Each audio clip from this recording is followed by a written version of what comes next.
persiapkan diri kita, hati kita. Terima kasih Tuhan, kami bersyukur kepadamu Bapa buat pagi hari yang indah ini Tuhan.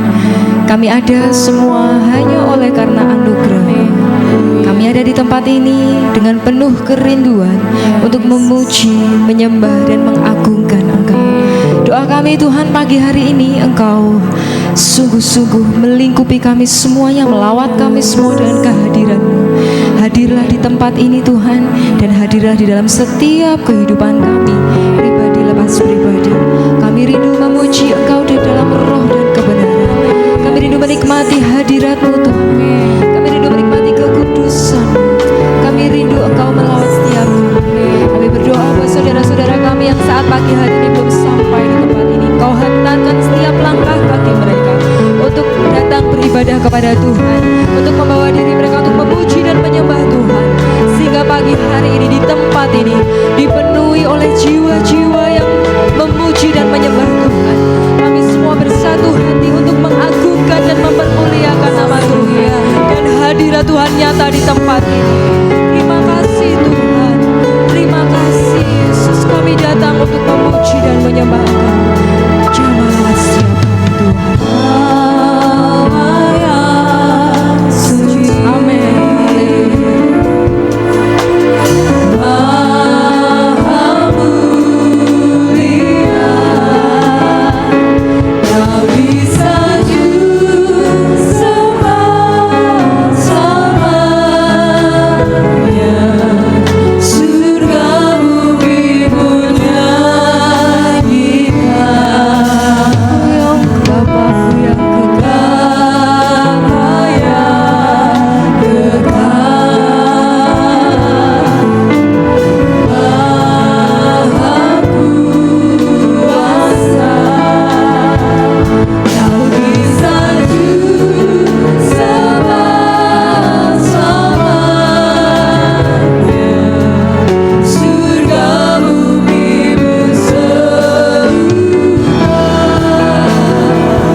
layak untuk terima setiap pujian dan penyembahan kami.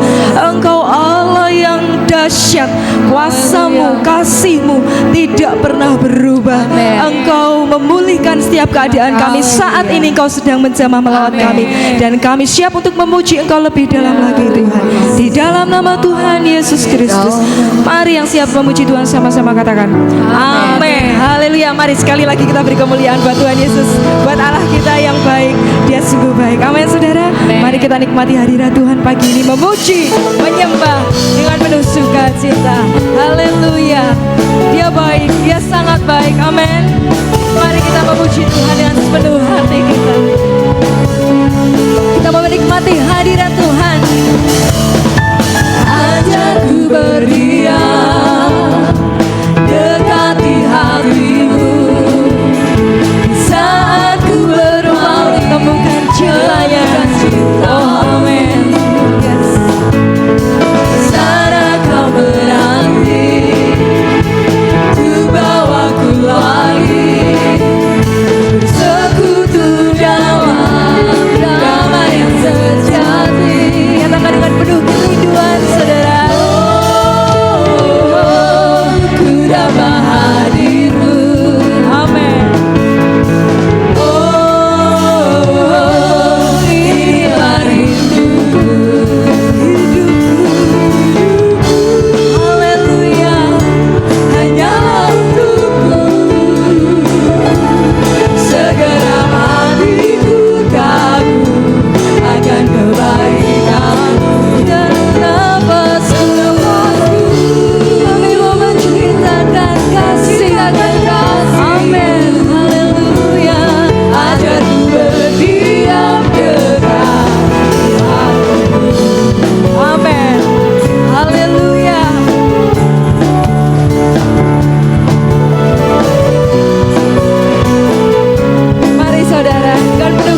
tak pernah berhenti di dalam hidup kami.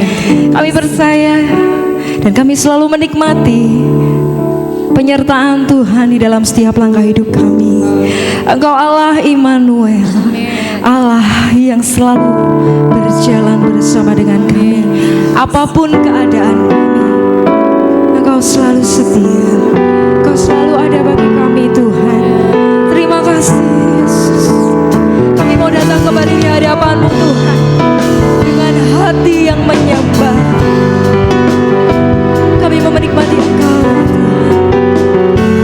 Haleluya. Bapa-Ku datang dan berserah.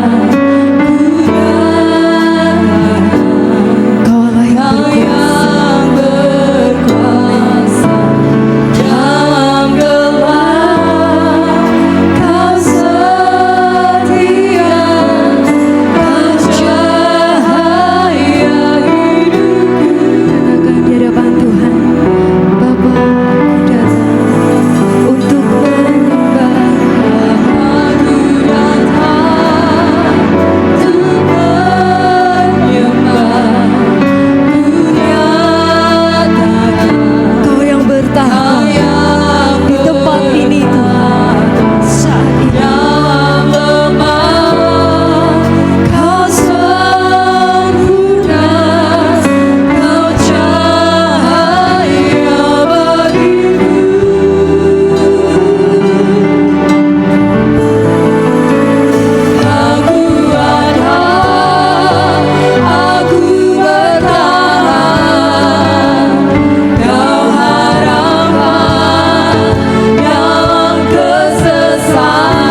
kesehatan yang Kau beri atas kami boleh mengagungkan kebesaran, keajaiban-Mu. Engkau adalah Allah Immanuel yang senantiasa menyertai kehidupan kami dalam keadaan apapun juga. Oleh sebab itu Tuhan, biar segala pujian, syukur kami naikkan di pagi hari ini Tuhan, boleh menyukakan hati-Mu, karena hanya Engkau yang layak diagungkan, Engkau yang layak ditinggikan. Haleluya, puji Tuhan Yesus. Syukur kami naikkan bagi-Mu Tuhan. Amin. Tiba saatnya Tuhan kami akan mendengar sebagian firman-Mu. Kuduskan setiap hati dan pikiran kami Tuhan. Layakkan di hadapan-Mu untuk menerima Tuhan benih-benih firman-Mu ya Tuhan, yang akan ditaburkan lewat hamba-Mu Tuhan. Biarlah Tuhan firman-Mu ini menjadi satu kekuatan dan semangat yang baru di dalam. Benar Tuhan Yesus, haleluya. Mari Tuhan, pakai hamba-Mu yang sudah Kau persiapkan dengan hikmat marifat yang daripada-Mu, supaya kami semua yang hadir tak terkecuali, kami boleh menerima semangat yang baru. Dan kalau kami membawa segala beban dan persoalan pada pagi ini, terima kasih, kami boleh pulang dengan amin. Engkau sumber kemenangan, daripada-Mu, jawaban yang daripada-Mu. Terima kasih Tuhan. Berfirmanlah, kami siap untuk mendengar. Amin. Dalam nama Yesus. Amin. Amin. Puji Tuhan, silahkan duduk. Bapak Ibu yang dikasihi Tuhan, shalom. Sekali lagi shalom. Diberkatilah orang yang mengandalkan Tuhan, yang menaruh harapannya kepada Tuhan, sebab Tuhan tidak pernah mengecewakan setiap orang-orang yang berlindung kepadanya. Dia Allah Immanuel, menyertai kita untuk selama-lamanya. Haleluya, puji Tuhan. Baik, sebelum saya menyampaikan firman Tuhan, sebagaimana tadi pagi saya mau bersaksi saudara, saya ingin menceritakan, menyaksikan betapa hebatnya campur tangan Tuhan dalam hidup seseorang. Di kemarin Sabtu minggu yang lalu, jadwal saya untuk melayani di lapas. Setiap Sabtu pertama saya pelayanan di lapas di LP, dan kemarin Sabtu yang lalu saya berangkat, saya mengajak Vino dan Dika untuk pelayanan di sana. Dan ketika dibuka ruang kesaksian, pemimpin pujian ini berkata begini kepada saya, di sini ada beberapa yang belum pernah ketemu dengan Pak Yosa katanya. Lalu mereka disuruh bersaksi satu-satu. Rupanya di lapas itu Bapak Ibu Saudara, di lapas itu ada 5 jiwa baru ketambahan kami ya. 5 jiwa baru ikut beribadah di dalam lapas ya. Saya bingung nih, harus senang atau harus sedih ya. Senengnya karena kami di gereja di lapas, kami ketambahan 5 jiwa baru. Sayangnya, sedihnya kok ya ibadahnya di lapas begitu ya Pak Ibu ya. Artinya ternyata di luar sana masih ada banyak orang Kristen yang hidupnya tidak sesuai dengan firman Tuhan. Apalagi ketika mereka bersaksi, yang maju ini nama-namanya luar biasa, nama Alkitab semua, nama rohani semua. Tapi ternyata mereka harus ditegur Tuhan, masuk di dalam lapas ya. Ada perasaan sedih, ada perasaan senang. Lalu setelah saya selesai pelayanan, sudah selesai ibadah, saya mau pulang, ada seorang yang memimpin pujian tadi mendekati saya, datang kepada saya dan berkata gini, Pak Yosa, sekalian saya mau pamit karena nanti tanggal 15, berarti lusa, besok Selasa, dia akan lulus, akan bebas, akan keluar dari penjara. Nah, saya tambah bingung saudara, harus seneng apa harus sedih ya kan? Kenapa? Senengnya karena puji Tuhan, akhirnya dia bisa keluar, bisa ketemu keluarganya lagi. Sedihnya karena orang ini yang mau keluar besok ini pemimpin pujiannya top saudara, ini pentolannya kalau di lapas, kalau di penjara setiap kali saya datang dia yang selalu pimpin pujian ya. Dia dari latar belakang backgroundnya Katolik dilayani di situ secara Kristen. Wah, dia luar biasa pelayanannya, saudara. Itu pimpin pujian semangat sekali dan suaranya bagus, saudara. Lalu waktu dia pamit saya bingung, waduh, kehilangan pemimpin pujian. Tapi yang membuat saya senang begini Bapak Ibu, ketika dia berkata pamit itu, dia berkata begini kepada saya, satu kali nanti saya akan datang ke sini lagi. Saya kaget kan, tapi dia teruskan begini, untuk melayani Tuhan. Luar biasa, beri kemuliaan buat Tuhan Yesus. Haleluya. Itulah hebatnya Tuhan kita.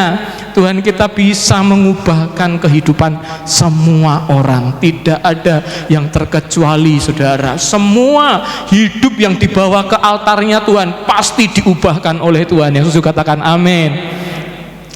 Dia berasal dari Solo. Saya tanya kemarin, istrimu masih ada? Dia jawab begini, puji Tuhan masih setia. Wah, luar biasa ya. Saya dorong cari gereja, masuk, bertumbuh di sana. Gereja yang benar pasti akan menerima kamu tanpa memandang latar belakangnya ya. Saudara, saya selalu tekankan kepada mereka bahwa mereka itu orang-orang yang dikasihi Tuhan. Kenapa? Karena Tuhan yang tangkap mereka. Kalau tidak dengan cara demikian, mereka di luar sana mereka tetap jauh dari Tuhan. Tapi karena Tuhan mengasihi mereka, maka Tuhan izinkan untuk mereka masuk di lapas. Kenapa? Karena itu caranya Tuhan untuk menangkap setiap kehidupan mereka. Karena Tuhan mengasihi, satu jiwa pun itu berharga di mata Tuhan. Yang setuju katakan amin. Ya, jadi Bapak Ibu, teruslah kita jadi alatnya Tuhan ya. Terus semangat di dalam Tuhan, karena Tuhanlah yang sanggup untuk menjamah dan mengubahkan setiap hati kita. Puji Tuhan. Pagi ini saya ingin menyampaikan satu firman Tuhan, satu perenungan. Saya ingin Bapak Ibu bisa mengikuti ini dengan seksama, satu persatu, selangkah demi selangkah, karena ini penting bagi kita semua. Tema firman Tuhan yang pagi ini ingin saya bagikan adalah perpisahan untuk selama-lamanya. Mungkin kalau saudara berpikir ini adalah ketika kita ditinggal orang yang kita kasihi, ini bukan bicara hal itu, saudara, tapi ini berbicara hal yang berbeda. Mari kita lihat sama-sama di dalam Matius pasal yang ke-13 ayat 24 sampai ayat yang ke-30. Karena cukup panjang, kita akan baca secara bergantian. Saya baca ayat 24, nanti Bapak Ibu baca ayat 25, bergantian seterusnya ayat 30 kita akan baca bersama-sama. Saya mulai dari ayat yang ke-24. Firman Tuhan berkata, Yesus membentangkan suatu perumpamaan lain lagi kepada mereka. Katanya, hal kerajaan surga itu seumpama orang yang menaburkan benih yang baik di ladangnya. Ayat 25, 2, 3.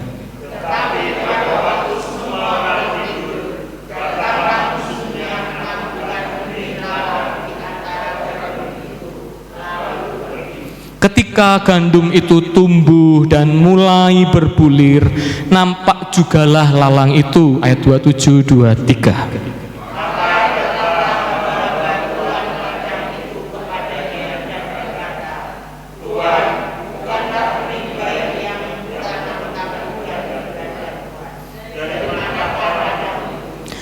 Jawab Tuhan itu, seorang musuh yang melakukannya. Lalu berkatalah hamba-hamba itu kepadanya, jadi maukah Tuhan supaya kami pergi mencabut lalang itu? 29, 2, 3.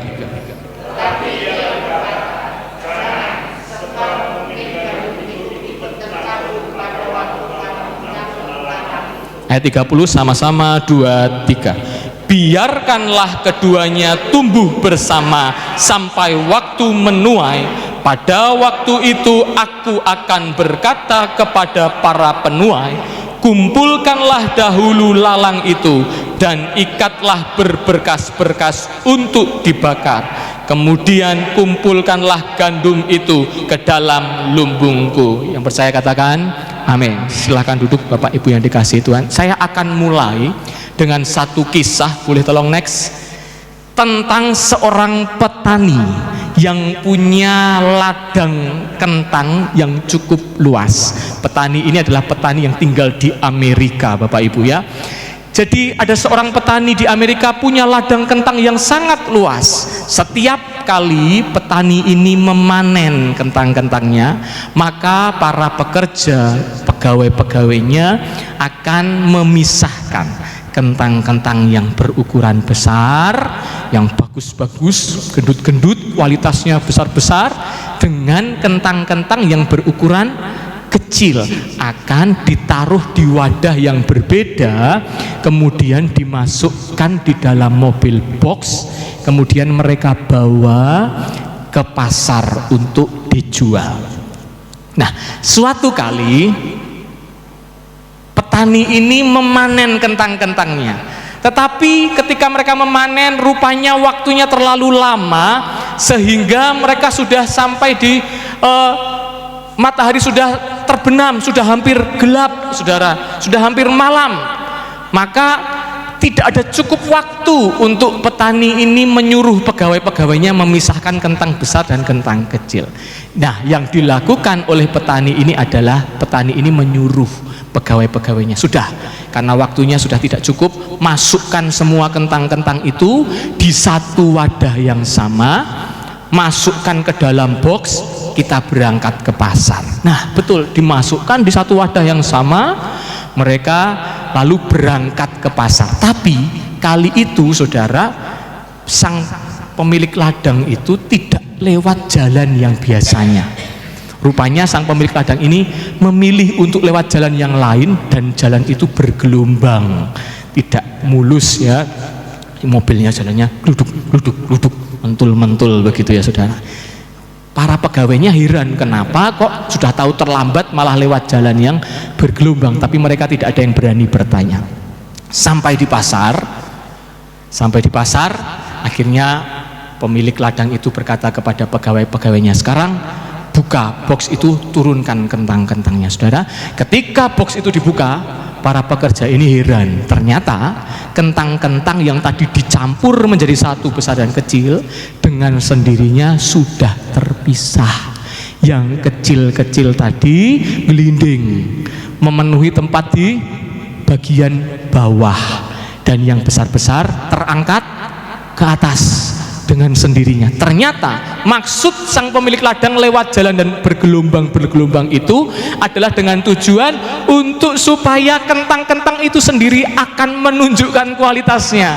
Yang kecil-kecil akan turun ke bawah, sedangkan yang besar-besar akan naik ke atas, sehingga ketika sampai di pasar tidak perlu lagi mereka memilih satu persatu, tapi yang atas-atas mereka simpan sebagai kentang-kentang yang besar, dijual dengan harga kentang-kentang yang besar, dan kentang-kentang yang di bawah adalah kentang-kentang yang kecil, dijual dengan kualitas harga kentang-kentang yang kecil, saudara. Nah, ayat yang barusan kita baca, Matius pasal 13 ini, saudara, di dalam LAI ini dikasih judul perumpamaan Tuhan Yesus mengenai kerajaan surga. Diberi judul di LAI, yaitu lalang di antara gandum.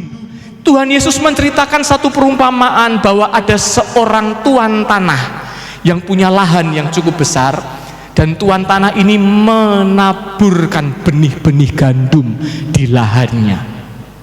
Tetapi setelah beberapa saat kemudian gandum itu tumbuh dan mulai berbulir. Para pekerja heran, loh, bukankah yang ditanam ini gandum? Tetapi ternyata di antara gandum-gandum itu juga tumbuh apa? Lalang. Lalang ini dalam bahasa lain gulma atau sejenis parasit yang mengganggu tanaman. Nah, semua orang heran, loh, bukankah ini yang ditanam kemarin gandum?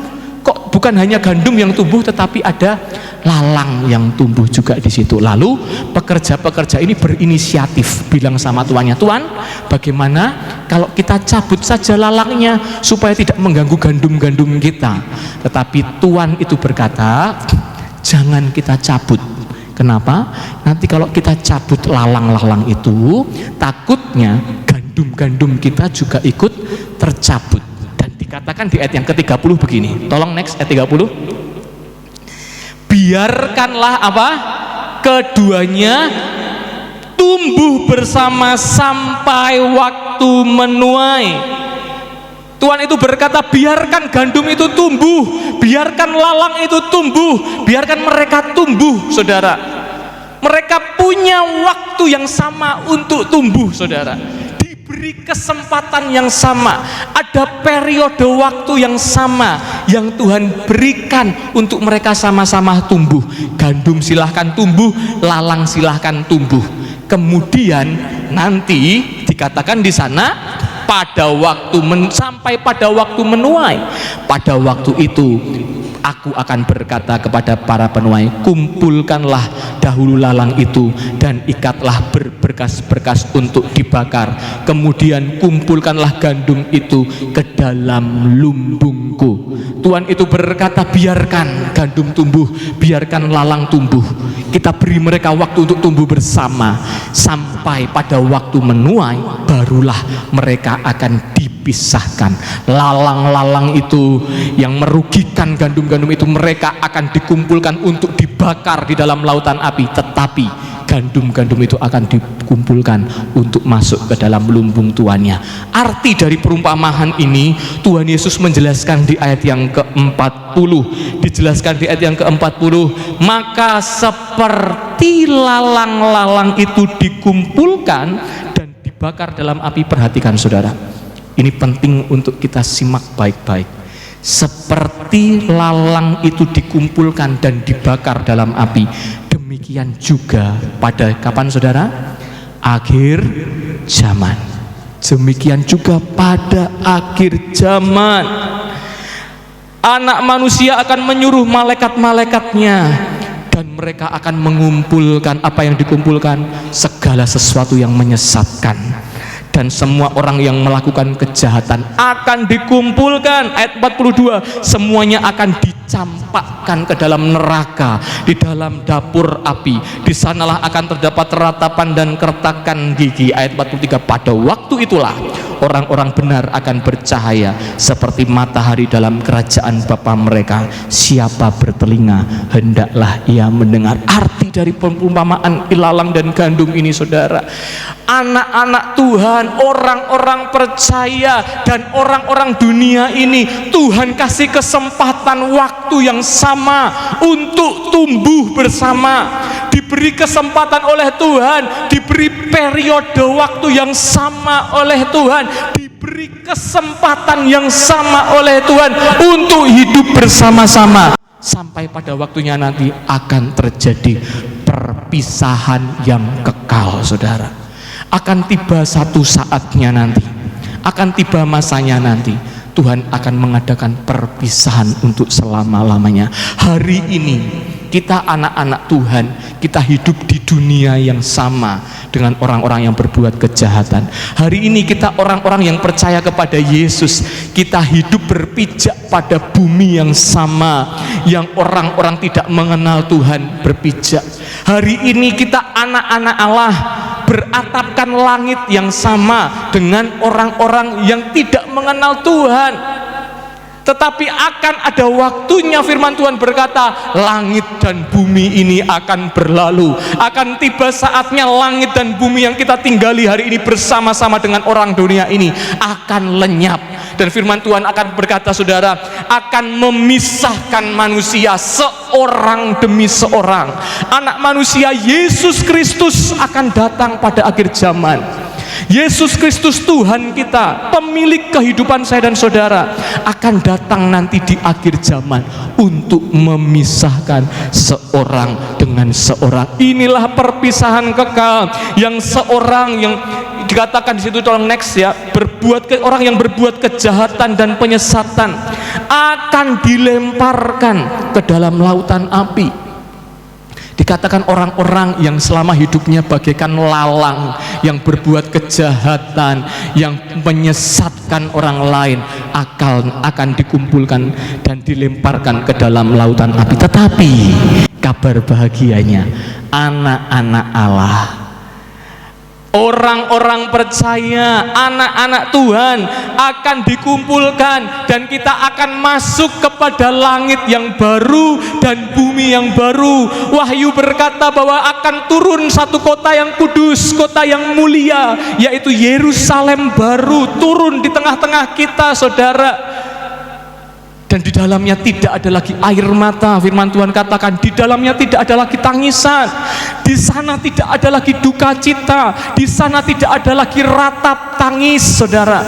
Yang ada hanyalah sukacita yang kekal untuk selama-lamanya. Yang setuju katakan amin. Dan disitulah tempat kita nanti akan berada. Kita yang selama hidup ini kita hidup bagaikan gandum yang berbuah, hidup yang terus menghasilkan hal-hal yang baik dan memuliakan Tuhan kita. Tetapi berbeda dengan orang-orang yang selama hidupnya hidup bagaikan lalang, tidak menghasilkan apa-apa. Dan lalang itu akan dipisahkan dan dimasukkan ke dalam perapian yang menyala-nyala. Akan tiba waktunya terjadi yang namanya perpisahan untuk selama-lamanya, saudara. Ada satu pujian lama tadi pagi tiba-tiba saya ingat, berkata begini: kelak ada tangisan, tangisan selamanya. Kelak ada tangisan waktu Tuhan menghukum dunia. Suami dan istri tercerai, terpisah, saudara. Bapak dan anak tercerai, tercerai untuk selamanya waktu Tuhan menghukum dunia. Ada satu masa yang tidak bisa kita hindari. Suka tidak suka, mau tidak mau, semua orang akan datang di satu tempat yang sama untuk diadakan perpisahan yang kekal. Yang satu akan masuk dalam perapian yang menyala-nyala, yang satu akan masuk ke dalam kehidupan kekal yang Tuhan sudah sediakan bagi saya dan saudara. Sebab itu selama kita hidup, mari kita hidup sebagai anak-anak Allah yang memuliakan Bapa kita di surga. Maka ketika kita harus tinggalkan dunia ini, suatu kali nanti kita akan dikumpulkan untuk dipisahkan dan kita akan menerima mahkota kehidupan kekal untuk selama-lamanya. Yang setuju boleh kasih tepuk tangan buat Tuhan kita Yesus Kristus. Saudara, rindukah Anda untuk Anda sampai ke sana? Rindukah Anda untuk Anda, kita semua bisa masuk ke dalam kerajaan surga yang kekal? Mari, pesan dari perumpamaan ini saya catat di situ. Mari kita hidup menampilkan identitas kita sebagai anak-anak Allah. Karena nanti akan terjadi perpisahan yang besar-besaran. Dan orang-orang yang punya hidup identitas sebagai anak-anak Allah, mereka akan dikumpulkan untuk menikmati kehidupan yang kekal. Jaga hidup kita untuk hidup sesuai dengan rencana Tuhan. Hari ini kita punya kesempatan yang sama seperti kentang-kentang tadi, saudara, untuk menunjukkan kualitasnya. Seperti gandum dan lalang punya waktu yang sama sampai pada waktu menuai. Kita masih diberi kesempatan untuk kita memilih kemana kita akan berakhir. Tapi doa saya sebagai hamba Tuhan, setiap kita jemaat Tuhan di sini, gereja Tuhan, mari kita hidup menampilkan identitas sebagai anak-anak Allah. Yang setuju katakan amin. Saudara, rupanya ketika gandum dan lalang ini baru tumbuh, awal-awal ketika mereka tumbuh, ternyata gandum dan lalang itu susah untuk dibedakan. Ya, gandum dan lalang itu ketika mereka baru tumbuh mirip satu dengan yang lain. Boleh tolong ditampilkan? Ya, sebelah sini gandum, saudara, sebelah sini itu lalang. Waktu mereka mulai tumbuh mirip sekali, susah untuk dibedakan. Bentuknya sama, ukurannya sama, tumbuhnya sama-sama, susah untuk dibedakan satu dengan yang lain. Tetapi sampai ketika waktu gandum itu mulai berbulir, mengeluarkan hasil gandum-gandum itu, maka mulai kelihatan bedanya. Ya, ketika gandum-gandum ini mulai mengeluarkan hasil, baru kelihatan lalang-lalang itu kosong, tapi gandum-gandum ini berisi.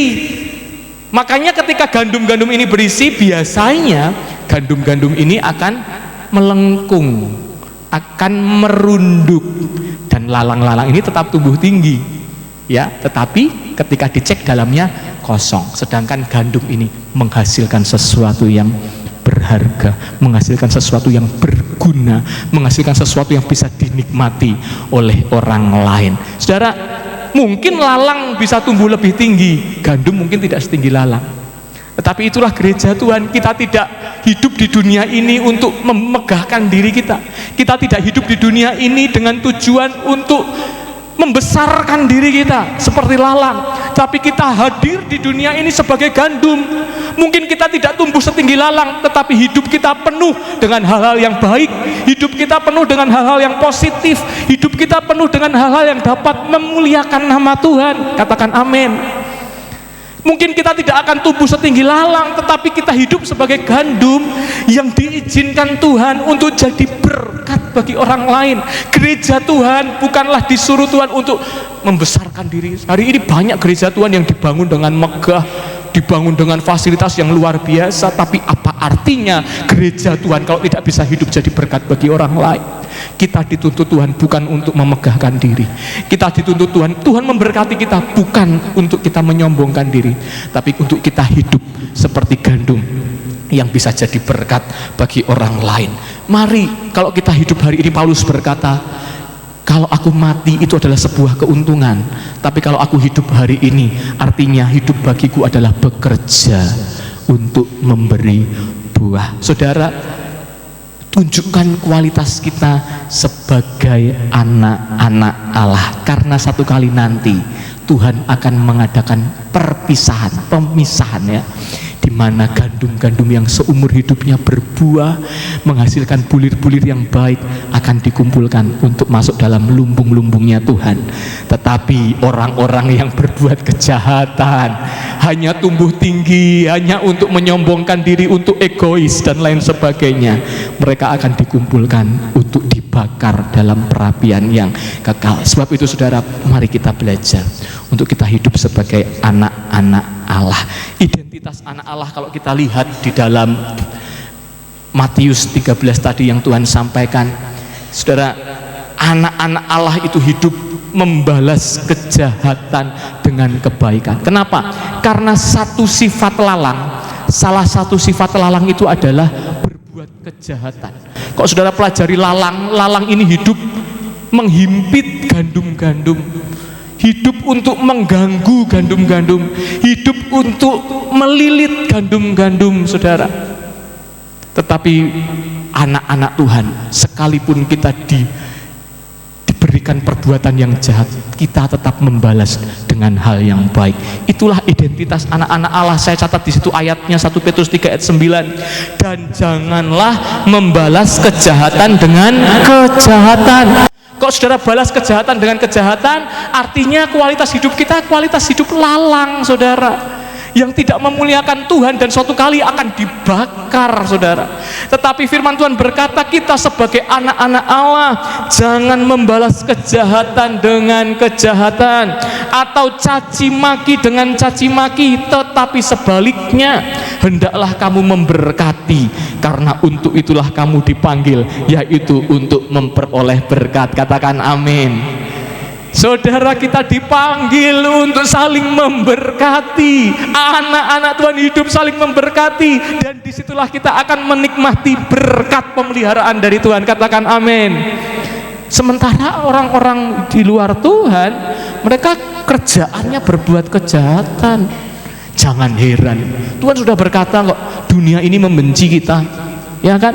Jangan heran kalau kita dibenci, jangan heran kalau kita disakiti, jangan heran kalau kita dicaci, jangan heran kalau kita difitnah dan lain sebagainya. Tapi saya berdoa, jangan pernah membalas kejahatan dengan kejahatan. Anak Tuhan membalas kejahatan dengan kebaikan, amin. Karena kebaikan akan selalu menang, kebaikan akan muncul bagaikan terang, dan semua orang akan melihat bahwa ketika kita hidup memuliakan nama Tuhan, kita akan menikmati bagian yang indah yang Tuhan sudah sediakan bagi saya dan saudara. Saya bilang tadi pagi, kalau saudara membalas kejahatan dengan kejahatan, itu cara hidup orang yang tidak baik. Kalau saudara membalas kebaikan dengan kebaikan, itu biasa, itu wajar saudara. Tapi kalau saudara membalas kejahatan dengan kebaikan, itu luar biasa. Ya, itu adalah cara hidup, bibit-bibit yang unggul saudara, yang disukai oleh Tuhan. Cara hidup yang disukai oleh Tuhan adalah cara hidup yang selalu membalas kejahatan dengan kebaikan. Lalu dikatakan identitas anak Allah yang berikutnya apa? Dikatakan di sana, anak Allah tidak kompromi dengan kejahatan. Karena firman Tuhan tadi berkata di dalam Matius 13, lalang-lalang ini menyesatkan orang. Lalang-lalang ini kerjaannya adalah mempengaruhi yang buruk. Tetapi anak Tuhan harus punya identitas. Kita harus punya komitmen untuk hidup dalam kebenaran. Jangan sampai Kristen kita ini menjadi Kristen yang kompromi dengan kesalahan, kejahatan, menurunkan kualitas kekristenan kita. Tapi jadilah Kristen-Kristen yang tetap hidup untuk memuliakan nama Tuhan. Dikatakan di dalam Wahyu 22, lalu ia berkata kepadaku, jangan meteraikan perkataan-perkataan nubuat dari kitab ini, sebab waktunya sudah dekat. Barang siapa yang berbuat jahat, biarlah ia terus berbuat jahat. Biarlah orang jahat ya biar jahat. Orang yang memang cemar dikatakan biar semakin cemar. Orang yang memang dasarnya mereka hidup dalam kejahatan biar saja. Tetapi anak Tuhan tidak boleh terpengaruh. Dikatakan di situ, barang siapa yang benar, biarlah ia terus berbuat kebenaran. Sekalipun tidak dipuji, sekalipun tidak dihargai, kita anak-anak Tuhan akan terus berbuat kebenaran. Katakan amin. Lalu dikatakan barang siapa yang kudus, biarlah ia terus menguduskan dirinya. Jadi semakin terlihat di akhir zaman ini, akan semakin terlihat mana yang betul-betul punya kualitas sebagai anak-anak Tuhan dan mana yang punya kualitas sebagai lalang yang menyesatkan. Di akhir zaman ini akan semakin kelihatan mana anak-anak Tuhan yang hidupnya sungguh-sungguh berbuah dan mana yang tidak, saudara. Dengan demikian pada masa nanti akhir zaman Tuhan akan menuai. Begitu mudahnya Tuhan melihat hidup saya dan saudara, apakah kita orang-orang yang selama hidup ini sudah berbuah untuk kemuliaan nama Tuhan. Ada satu perumpamaan yang lain yang Tuhan bagikan di dalam Matius pasal yang ke-25, itu tentang penghakiman yang terakhir. Tuhan Yesus sendiri berkata, apabila anak manusia datang dalam kemuliaannya dan semua malaikat bersama-sama dengan dia, maka Yesus akan bersemayam di atas tahta kemuliaannya. Lalu semua bangsa akan dikumpulkan. Mau tidak mau, suka tidak suka, kita semua akan dikumpulkan di hadapannya. Dan ia akan memisahkan mereka seorang daripada seorang. Sama seperti gembala memisahkan, dikatakan, domba dan kambing. Domba ditaruh di sebelah kanan, kambing ditaruh di sebelah kiri. Gambaran bagaimana nanti Tuhan akan memisahkan anak-anak Allah yang punya kualitas hidup berbuah bagaikan gandum yang bisa jadi berkat, dan akan memisahkan orang-orang yang selama hidupnya berbuat kejahatan. Tuhan berkata, mereka ini yang di sebelah kanan akan masuk di dalam kerajaan surga yang sudah disediakan sejak mulanya, yaitu mereka yang ketika ada orang-orang yang lapar diberi makan. Orang-orang yang di sebelah kanan adalah yang memberi minum kepada orang-orang yang merasa haus. Mereka yang masuk kerajaan surga adalah orang-orang yang memberi pakaian kepada orang-orang lain yang telanjang. Orang-orang di sebelah kanan yang akan masuk kerajaan surga adalah orang-orang yang memberi tumpangan kepada orang asing.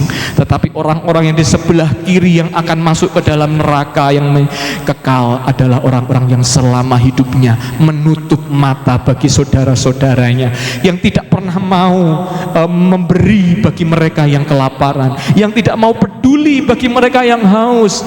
Orang-orang yang akan masuk kerajaan neraka adalah mereka yang seumur hidupnya tidak peduli dengan orang-orang yang berkekurangan. Tetapi berbahagialah orang-orang yang sudah hidup berbuah dan memuliakan Bapa di surga. Mereka akan terima kehidupan yang kekal untuk selama-lamanya. Saudara, satu kali nanti kita akan sampai di sana. Tentukan kualitas hidup kita mulai saat ini.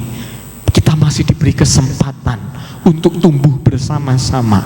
Tunjukkan siapa diri kita, tunjukkan identitas kita, supaya dunia ini melihat perbuatan baik yang kita lakukan dan memuliakan Bapa kita di surga. Beri kemuliaan buat Tuhan kita. Haleluya. Saudara, kesimpulan dari firman Tuhan ini kita bisa baca dari Matius pasal yang ketiga. Firman Tuhan berkata dalam Matius pasal yang ketiga, jadi hasilkanlah buah-buah yang sesuai dengan pertobatan.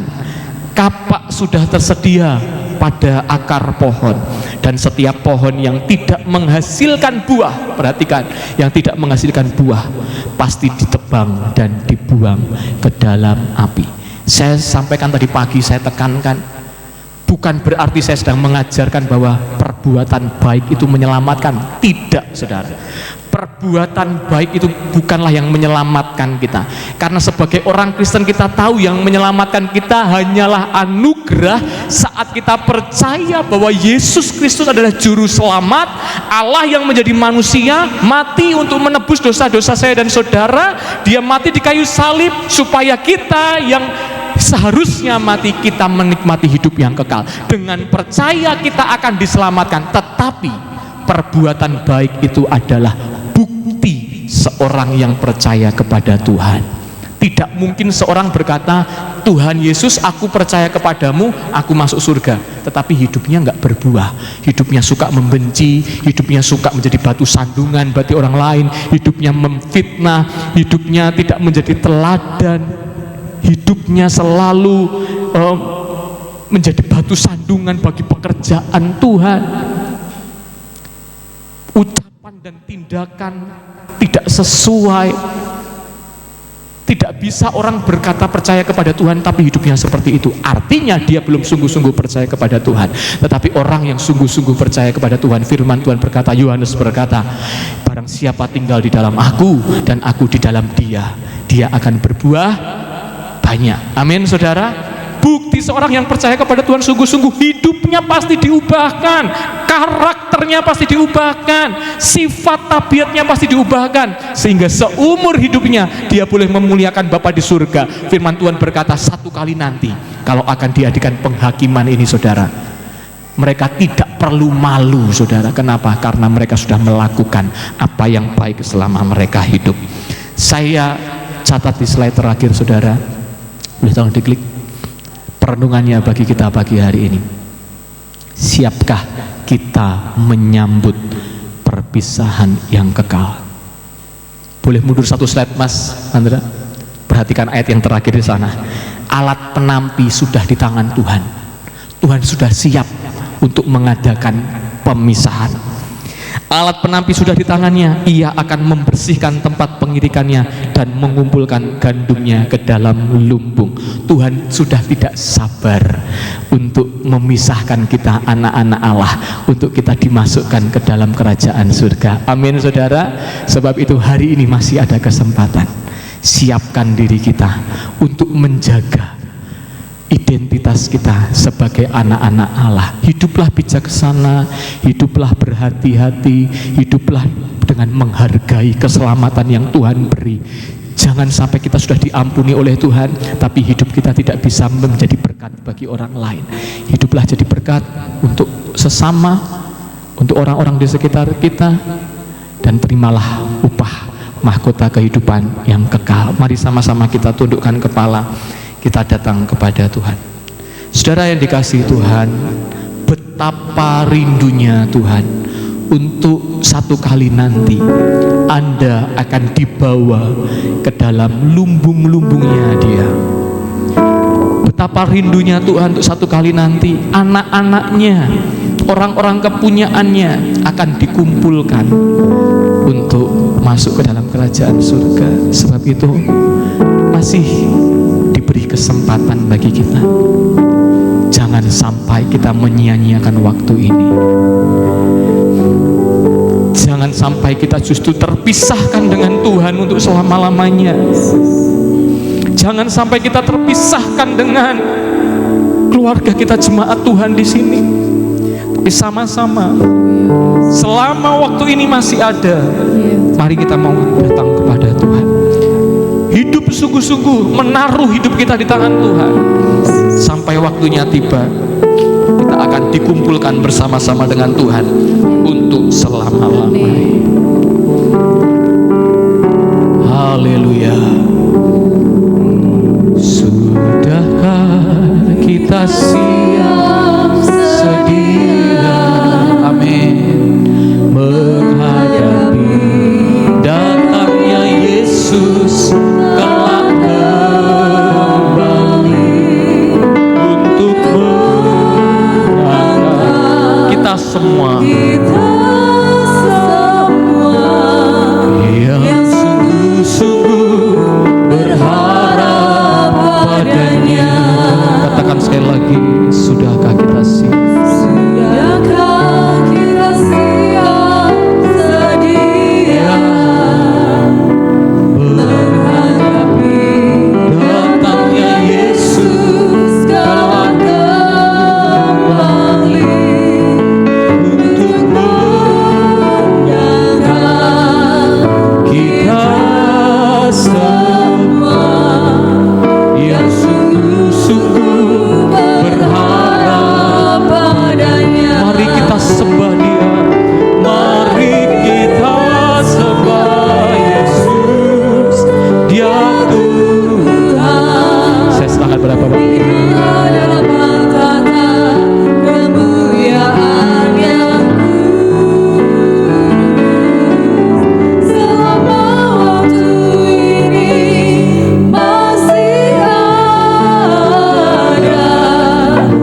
baru yang Engkau berikan kepada kami adalah kesempatan untuk kami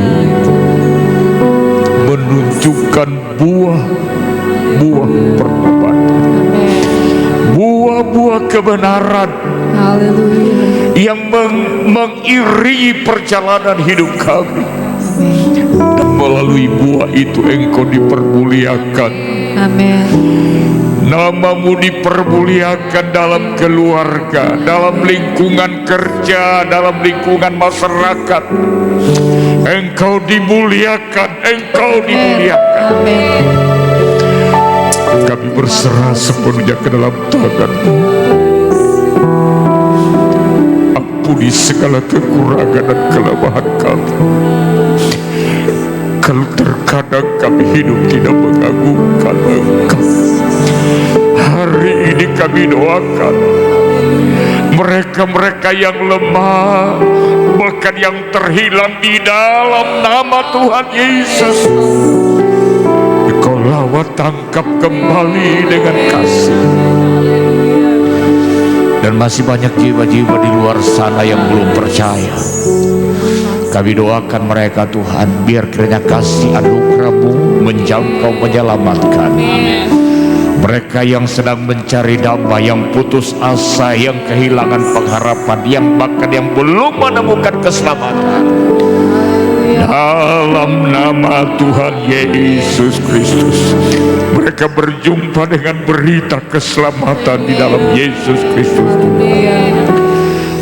Makasih Tuhan, sebentar ibadah kami akan kami akhiri.